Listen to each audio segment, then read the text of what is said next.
Around Mijas live stream, and we have Daniela with us today. Daniela, Hi. how are you? Fine, thank you. How are you? I'm well. I'm sure Good. I'm well. And just to confirm, this is fizzy water if I'm drinking, all right? It's It's not nothing gin more tonic. powerful at the moment.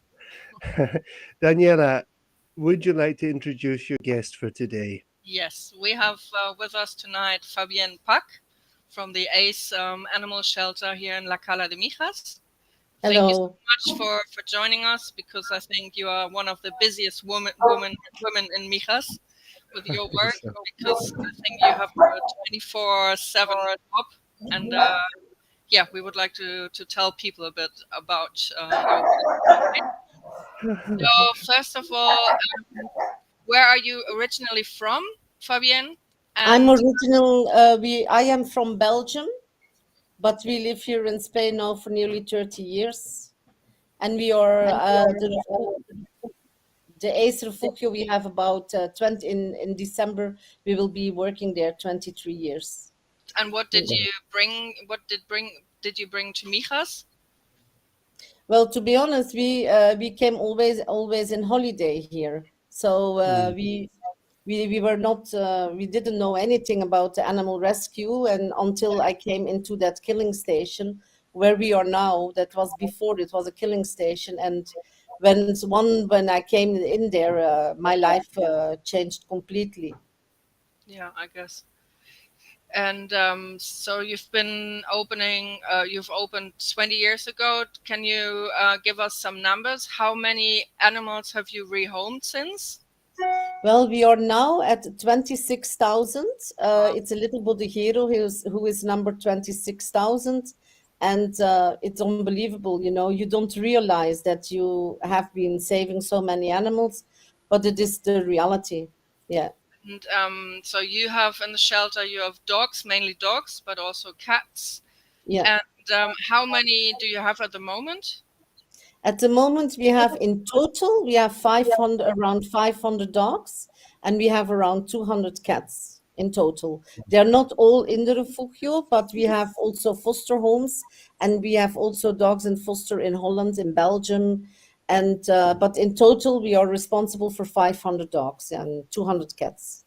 And all of your work really depends on people helping you, isn't it? That We have no help from the government.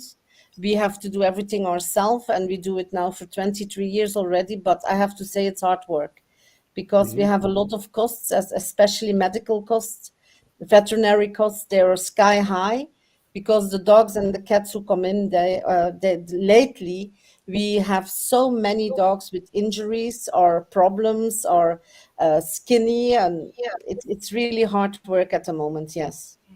so if people wanted to support you, there's many ways how they can support you. So it's not There always are many ways that money. people can support us. Yeah. Some people also they don't have a lot of money, or because they can also help you in different ways. So maybe you can explain us a bit what options there are to support the shelter. Well, to support the shelter, you can become a volunteer at our place. That means Mhm. you can do anything you want. You're invited to have a day with us so that you can see what you like to do. You can walk a dog, you can cuddle a dog, you can clean, you can wash them, you can be a part of. Be a day with them, you can take them a day out. There are so many things you can do. You can work in the laundry, you can help feeding them, you can help you can do so many things. But if people are interested, we always ask them to come a day to us so that they can see how it works, and then they decide, yeah, that I want to like to do, or that I would like to do. But So but they don't have to come every day then. That's like they can no, the no, whoever time they have available. So let's say someone can only help Saturday mornings, that would be fine as well. It's not a full-time job. of Every little course not. helps, no? Every hour people can spend is useful. I mean, if it's 1 hour a week, 2 hours a week, a day, everything, every single minute that people can spend with an animal which is in a cage is valuable. And your location is very convenient for the people that don't know who you are. You're just on the road where the La Cala market is, just a bit further to inland on the Yeah. right hand side. So there's easy parking, and so people can volunteer. And how else can they help you? Well, we always need food, of course, with so many animals, or blankets, towels. If people have a dog that died or something, or they can give us the medication they don't use anymore, we people can help in any way like that. But the most important, of course, is feeding, because if you have food, that helps a lot, because food is very expensive, and we use about 300 kilos a day, which is a lot of food. And then I don't speak about the puppies. The puppies, they get always special food because they are very weak, and they need we give them a good food to start so that they become strong, but that's a lot of money a day. So The other anyone, thing, sorry. I'm sorry, Daniela, just while Fabian was talking about food, I think it's fair to say, and we know just from buying food for our animals here, the prices have gone up quite significantly over the past few months, haven't they, Fabian? It's unbelievable. Everything is going up. Also, the veterinary costs, because before, just to give you an example, we could buy the antibiotics from the chemist, from the pharmacy, and now that is not allowed anymore. Now we have to buy only the veterinary medicines, which are three times more expensive. But if you have so many animals that you have to take care of every day, for instance, with the rain, they became all ill. They got a cough, so you have to give them all antibiotics. But I mean, we pay now three times more than we paid before. It's really not normal. It's Yeah. unbelievable. But not only the medicine is also the vets are more expensive. The food is more expensive. The electricity is more expensive, and we use a lot of electricity as well, because well, I mean, everything that we do in the shelter, the clinic. I think about the clinic. I think about the lights. I think about the machines, about the water pump who has to be used every minute, because we use a lot of water, of course. I mean, it's really getting hard for all the shelters. I don't speak only for myself, but it's hard for every shelter at the moment, because if we speak to each other, I had yesterday a meeting with AAA, for instance. They are suffering as well. It's just so expensive now. Mm. Yeah. And, do you need foster homes as well? Yes, if people were, you have a lot of people here who are only for a few months here, and so we ask people to foster a dog. They can, for instance, foster a dog who is already been reserved. That means, because a lot of people are afraid to take a dog, and they don't want to give it back anymore. They love it, they are attached to it. So that is why we always say, why don't you foster a dog who is being reserved already, and who needs for instance, to stay another month or two in the shelter before it can fly or go with the transport home. So then people have in their mind that in 2 months' time the dog is going. So it's different, because Yes. I experience that a lot of people have a problem with the fact that an animal has to live in a shelter, which is very sad. But that's the only way to save them, of course. Well, when I came to Spain 20 years ago, I was asked if I could foster a dog. I was very naive and innocent, and I said yes. And I had the dog for 17 years. So, That's what I mean. what That's you what I just mean. explained is a good option to make sure, because, then you don't, well, but fostering is a good thing to do as well. And It's especially when very important. Yeah. reserved already, or you help the dogs then a bit to socialize and before they fly Mm. into their new home. And Or they learn to live in a house, man, and that's so important, because many dogs here in Spain, they not even know living inside a home. So if they Yeah. hear for the first time a television, they are like, what is this, so it's very foster homes are very, very important to us. Yeah. and can you also sponsor a dog in your shelter? Yes, we have also people who can sponsor a dog, or they can adopt it virtual. That means they pay us like 15 euros a month, and that is done for the care of that animal. And we keep the people informed about that animal. You It's have time for virtual that? adoption. Wow. you can sponsor a dog. You can buy a bag of food every month. You have also people sometimes who want to pay an operation for a dog, because the Mm, operations of the legs, the traumatology is very expensive. It also went up. So, but sometimes we have people, they say, well, we want to pay the operation of that dog, or there are many things that people can help in financial way, also what we also are looking for are people who can help with building. We are trying to build now more cages, because we get in so many dogs, and we need people to help us, because if you have to pay the labor hours, they are very expensive, and if you buy the material and people can help us building it, it does a lot on the price, huh?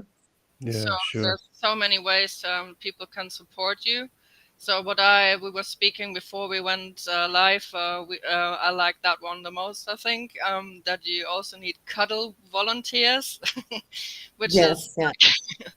people that come to the shelter and just cuddle the doggies or cats and socialize Yeah, them. people they come into the shelter, and they, for instance, they are afraid of big dogs, which is possible, and they like small dogs, so they can cuddle the small dogs. They can go into the cage and sit with them, or people who like cats, they can go and sit with the cats. And for us, it's you don't need to clean, or you don't need to walk, but you can also sit with the dog and give Mm, it a little bit of a nice time. We have behind our shelter, we have a small area where people can sit in the campo, let's say, and that is also important, because being so long in a cage for a dog is very long, and if they get mm, somebody who loves them, they really really are attached very, And if they get somebody who loves them, Of course. So, and with the if people had donations for you to drop off, it's I've done that many times myself. It's very easy. So you either drop off food donations you have. So you need dry food for cats and dogs, but also wet food for tablets and that. If you have to give them tablets, yeah, I would assume you also are grateful for cleaning products yeah, to yeah. clean the We use a cages, lot of bleach and cleaning products, in the bin disinfective tags, products, yeah. and mm, so for when we speak about towels and bed linen and that, obviously that's we mean old stuff and not Yes, don't have yes, to yeah. buy towels. But if you have a clear out, or what I do with my clients that buy a new property, then I tell them, but don't throw anything, we bring it to the shelter. Or I've met Martin in the past, who is also helping your shelter. And if there's a big load, you've got someone also. If it's like a full car with towels and blankets, you've got Martin, for example, that could come and pick it up. So to make it easier for people. And if not, I mean, if you go shopping to Aldi or Lidl and just buy a bag of food, and you can just stop by quickly at your shelter. There's a little doorbell, and drop it off. And that or what you mentioned before, that when people's pets have passed away, and you have medication still, that you can definitely that they shouldn't throw them, that they should definitely give them to you. Yeah, okay, yeah. we've got a message here from Says. Hi, Says. Can you give me a contact name and number for helping build and for cuddles? Yeah. Yeah, I will. It's the number. It's 610 Okay, just give me a second. I'm going to write this down. I'll put it on the screen. 610 75 75 23 23 50. 50. Okay, I'll put That that up is on the my screen. number. And Okay, if I do not answer immediately, I will always call the people back, because sometimes when the dogs bark a lot, it's impossible to sure. take the phone, but I always call back. Right. I'm going to just put this number up on the screen while you ladies are talking. Um, I've got another question for you. What's your reaction, or let's say, isn't it? Let's find a nice a word for it. Frustrating when people say that they want to buy a puppy. What's your It's opinion about? very that is really, yes, it I when people say that, it really hurts, because we don't sell and we don't buy, we save them. And when people adopt, they only pay a little adoption fee, because the dogs, when they come in with us, they get, first of all, they get a check from the vet, then they get a chip, they get the rabies injection, then they go into a kennel, of course. They get food they have been taken care of every day. Then they go in vaccination process. They stay 1 month in quarantine. After that, they are being sterilized or castrated, and then they get a test of 5 Mediterranean illnesses. If they have one of those illnesses, they get the treatment already, so that they, when they go home, that they are already or completely healthy, or still in having medication. But I mean, the worst part is over. And then they have to go on transport. We have to pay the traces. I mean, it's a very long process for every dog to, from the moment they get in, and then the moment they go out. And the money that we spent on those animals, we can never ask for adoption. So it's always an adoption fee. I mean, when you buy a puppy in a shop, you pay 1,200, 1,500 euro, and it has only a little green book, which is a first vaccination, perhaps. But in our case, it's different. We really try to give the dog to an adoptant, that they don't have to do anything anymore for the first year. The dog cannot have babies anymore, which is obligated now. It's a new law that every dog who comes into a shelter has to go out sterilized. That is positive. But the sad thing is that it is only obligated for us as rescue centers. But and then the shops and the breeders, they don't have to do that, you know. But we want it anyway, because we get in so many puppies, and so many puppies die in our hands who didn't had to be born, because they were not welcome. They were the mothers are pregnant every 2 times a year. They come in this world, and they die in a horrible way on the street, or I mean, it's dreadful how you see how the animals come in, and how many dogs we sometimes lose. So, but I just want to say that the people don't buy a dog; they adopt one. It's a big No, and they difference. shouldn't buy a dog, because buying a dog, when I hear that someone wants to buy a dog, it makes me angry as well, because you've got these poor animals, and then you can tell us maybe about the project you're going to do now. They shouldn't know but adopt and don't shop. So people shouldn't buy animals. They should save an animal. Yeah. So what's that project you're going to have? Well, next Tuesday, the 10th is it, the 9th is that? The 9th of May is next Tuesday. Is going, 2 of our volunteers. They are going into a cage for 24 hours. They are going in without their phone, without computer. They have nothing. Only they will be for 24 hours a dog, and they want us to. I will interview them every 3 hours, and they will let us know how they feel, what they feel. They will be fed twice a day. They will be a dog for 24 hours, and they want to let us feel what it's like to be in a cage, what it is like when you are dumped and they put you from a house, sitting in a house, into a cage. That is what we will do next Tuesday, and you can sponsor them. Any help is welcome. So it's a Belgian boy who is doing it, Mitch, and then Kelly is a Dutch girl. She is with us for many, many years already, and she's going to do it as well. And they're going to sit. Mitch is going to be with a Rottweiler who is there for a long time already, and Kelly is going to sit with puppies who are born in the shelter, and they never have been in a home. So Right. that are the 2 cages that we choose to do the project. Yes. So do we get to come in and feed them? Oh, Can we cuddle them? you can cuddle them. Yes. So maybe we've got some photos of the shelter and your doggies and your work. Maybe we can show them now, so that people Yeah, see sure. what you do.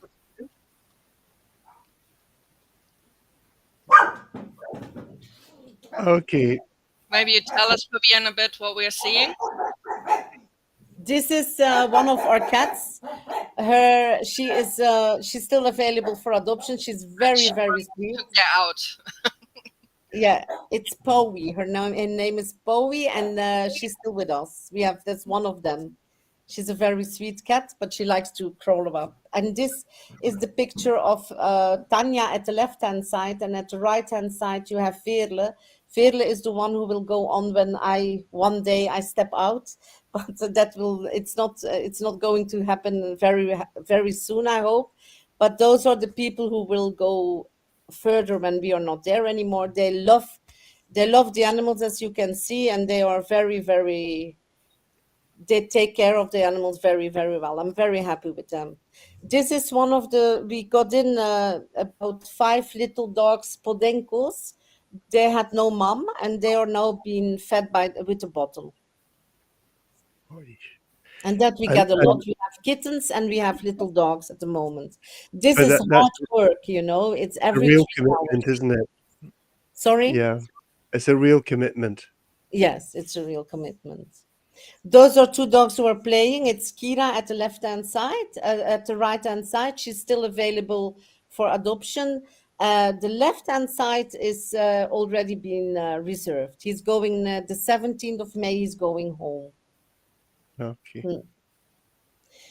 This is on the airport a week or 10 days ago, and the dog that you see is a Mastin of 7 years old, and he went finally to a foster home in Belgium. So we were really happy that she could go, because she was long time with us, and as you know, big dogs are not very much loved or more difficult to rehome. So we were very happy that she could go. Nice. Oh, this is the open door day. You can see there were a lot of people visiting the shelter. It was very funny to see so many people into the shelter, because you're not used to see so many people. It was a very nice day. It Very was a happy. nice day. And those are our volunteers. It's the father from Veerle. It's Mark and Martin, who do a lot for us. And then the mother of from Veerle. And in the middle, you have Tanya, who is working also with us for many years now. This was also on the open door day. And this is one of the kittens we got in from the stables. We got in. Sorry? We got in 4 little kittens without mama, so they're also been fed by the bottle. Those are 2 students of us. They were with us for 6 weeks, and they have been helping a lot. They went home yesterday, and this was the last picture we took of them. And they want to come back as a volunteer. The students who come to us, they're really, really very happy in our shelter. They like it in the beginning, it's very hard because it's hard work, but once when they are used to the animal, they love them so much that they even come back after their course in the Tokyo, yes. This is the veterinary assistant giving eye drops to a dog who has eye problems. Yeah. Well, this doesn't need many words. Yeah. This dog needs a cuddle volunteer. Yes. Definitely. Yeah, Definitely. it's unbelievable. This is one of the also little kittens who came in, and we are taking care of them. They're only a few days old, so it's a time now, and lots of people call me that they find kittens, that they find little dogs, but we are so full, we cannot take any more. We try to help as much as we can, but there comes a limit that you cannot do it anymore, that it is just too full. You cannot put them on top of each other. Do you think the main problem in general is that many people are not castrating their animals? That is the main problem. That is the main problem. Absolutely. Because don't forget that the dog who is not castrated, they can have twice a year, sometimes 3 times a year babies. I mean, count how many babies they put on the world, and you have to find homes for them, good homes, people who who go for it, who take them for years like you do, you know. But many people, once they are about 5 6 months, they start biting things, they start doing pee pee in the house, and they don't want it, and then they have to go. And Hmm. it's a baby that you take in the house. It needs education, it needs time, it needs walking, it needs food. I mean, Yeah, and it's it's not only like what people, those people that buy in a shop a puppy for Christmas. Those are the puppies that possibly end up in a dog shelter around summertime, when the first time when they go on holiday, because yeah, an animal is a commitment for a very long time, not just for fun. And you have to walk the dog when it rains, and you have to take them to the vet. So that's what Yeah. many people don't realize before. No, and now with COVID, we get in many dogs who have been bought during the time of COVID. And the problem is, on top of that, the period of COVID, the dogs were not socialized because nobody could go out. So that's another problem we have now. But thanks God, we have some people who, uh, dog whisperers, who come and help us to make them social again, because you can always work on it, you know. We never give up on a dog. We try always to give them a chance. We always try to socialize them again, to make them healthy again, to give them a good second chance, you know. We go very far in rescue, because I think that every life is worth to live, you know. So now we've heard a bit how people can support and help you. And what about people that want to adopt a dog? How is the procedure? The people that are looking for a dog. Well, first of all, they have to come to the shelter to make sure which dog that they want. If once that Can they they have go to, on your website? You have got all of them on your we have website, also, yeah, they so they can go can on have the a look at the website. website on the, and then you can choose. Yes, they can choose, because not all the dogs are in the shelter. The small dogs, for instance, we try always to put them in foster dogs, because they are so small and so fragile that we prefer them to keep in homes. Once the people choose a dog, then they get a home check. We go to their home and we see if the dog is suitable for the home, and if the dog can be happy there, and if the people can be happy for the dog, with the dog. Once the home check is done, then they can come to the shelter, they can take the dog, they can pay the adoption fee, that they sign a contract, and then they can take the dog home. So how much is that adoption fee roughly? The adoption fee here in Spain is €250, And that and that includes includes the vaccination sterilization, vaccination, and rabies, passport, passport. chip, all the tests. The clean are also cleaned if it is an older dog, and I mean, and that is a fee of €250. You wouldn't get that at a vet for that price, definitely not. No. No, because the sterilization of a big, for instance, the sterilization of a mastin is already €400. So you can imagine. Yeah. Yeah. I've got one last question for you. How many pets do you have at home? You really want to know?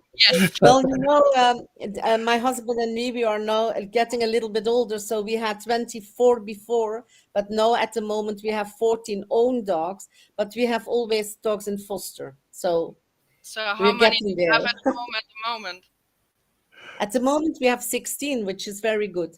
But in the daytime, they always go with me, so that they don't make any noise. So they're Yeah. always with me in the shelter. Yeah. Well, So we've got some pictures, I think, of some dogs that are looking for homes. Yeah. Yes. Would you Yes. like me to put these up and Yeah. share them?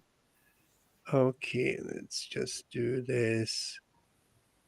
This is where people start going, oh no, oh, look This at is that Sanda. face. Sanda is a galgo.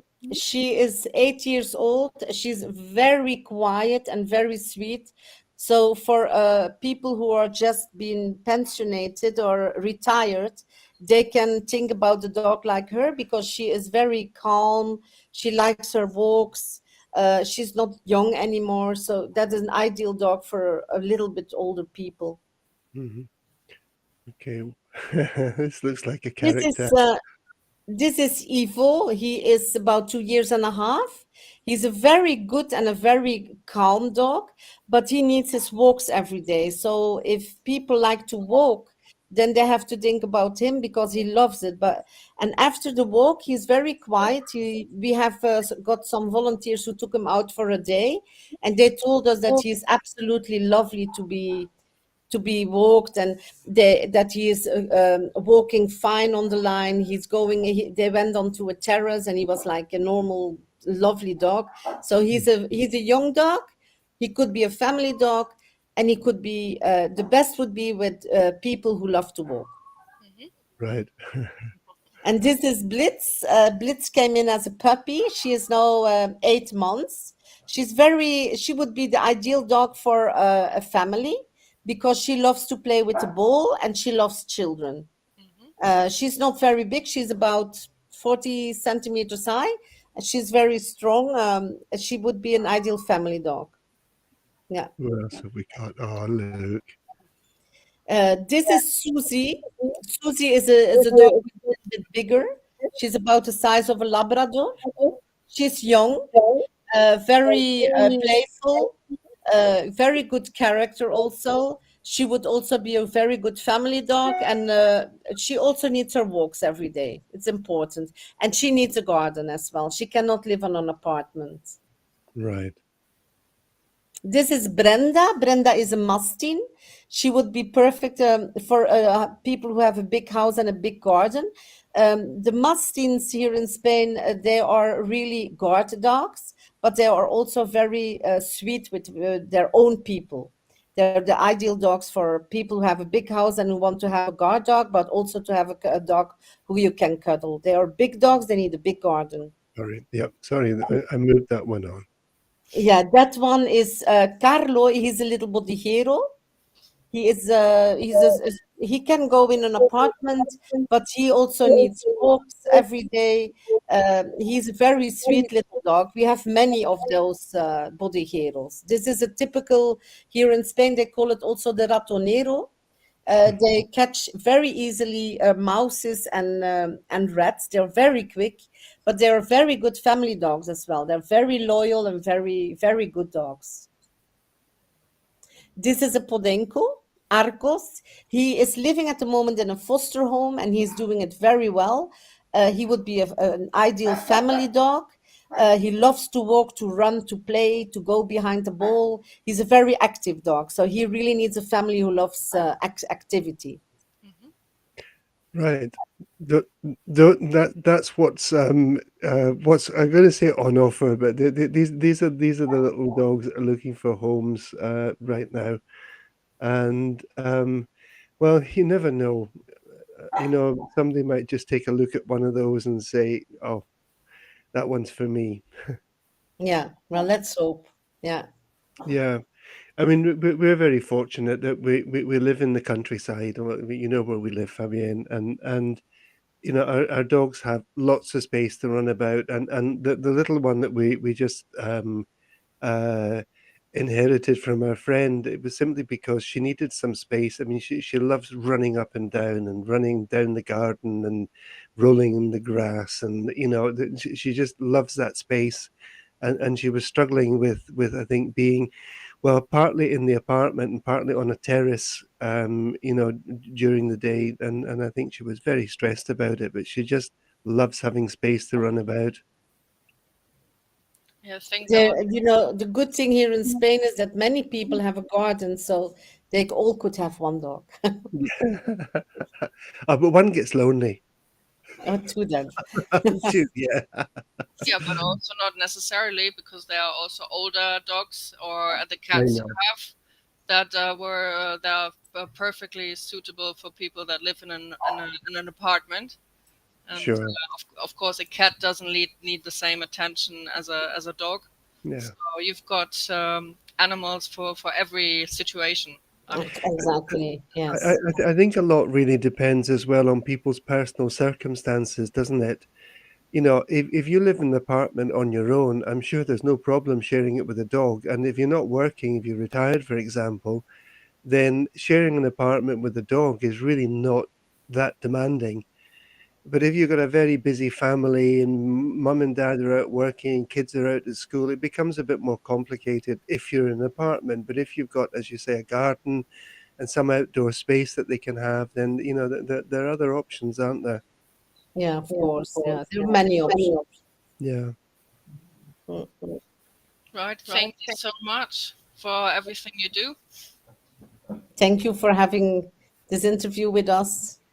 We really appreciate it that we can talk about the animals, and we hope that some of them can go home and that people help us a bit. Yeah, Mhm. I hope so too. Fabienne, from my part as well, thank you so much for everything that you do. I was going to say it's a thankless task, but it's not. It's thankless in terms of the support that you get from the local authorities, but you don't do it for that reason. The local authorities are not, in my opinion, supporting any of the animal charities in the way that they should be, even if they were just to, I don't know, pay for the chips to go in or pay for the passports or put something aside towards veterinary costs or do something. And this constant struggle that you have to sort of make ends meet, and considering that you're not just doing this for the dogs, because the service that you're doing to the community is enormous. Can you imagine all these dogs, sort of, wild street dogs, out in every urbanization? It would be chaos. And Yeah, Plus the animals stay safe from the killing stations, because well, all the animals will that's be right. dead if you wouldn't save them. Yeah. Well, we got our first little dog from you who was La Escapista. I think she escaped twice from the refuge and decided she wanted to come and live here. yeah, yeah. And yeah, that was us. We haven't been without a dog since. Fabienne, thank you so much. Thank you, and to all of your volunteers for everything that you do. It's a huge commitment, and Thank you. we'll see you soon. You take care. Okay, Thank you, Thank you Fabienne. very much. bye. Thank Bye. you. Thank you so much to everyone who's been listening in today, and for those of you who are going to be listening to this afterwards. A lot of people picked these up after the live event. Thank you. We will be back next week. I think I'm going to be flying solo next week, so I probably have some naughty things to say. Take Okay, care, everyone. Soon take weekend. Have a care. great weekend. Bye. Daniela, thank you. Fabienne, thank you so much. Thank you. And Bye bye. we'll be back next week. Take care. Bye.